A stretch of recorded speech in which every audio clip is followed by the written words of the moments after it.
તમારું digestive fire strong નથી તો તમે જે પણ ખાશો કશો એબ્ઝોર્બ જ નહીં થશે અને સ્ટૂલ પાસમાં નીકળી જશે. એટલે અને બીજી વસ્તુ મેં જે પાછા લોકોમાં જોયું છે એમાં વર્મ્સની પ્રોબ્લેમ બહુ હોય છે.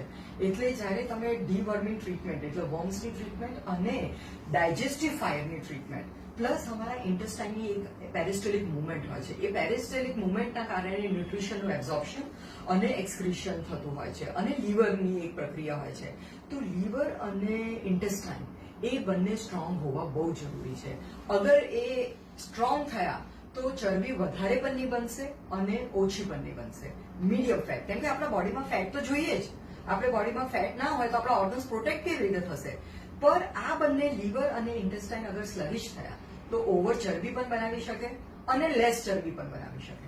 એટલે એટ ધ રૂટ લેવલ તમારા આંતરડાને મજબૂત કરો, તમારી ડાયજેસ્ટિવ ફાયરને મજબૂત કરો અને હેલ્ધી ફૂડ ખાઓ તો તમારું અને મેટાબોલિઝમને સ્ટ્રોંગ કરો તો તમારું વેટ ગેઇન પણ થશે. પણ અગર તમે શોર્ટકટ કરો તો ભાઈ 1 મહિનામાં કોઈ સ્ટીરોઇડ લઈ લીધું અને વેટ ગેઇન કરી દીધું, દેટ ઇઝ અગેન રોંગ.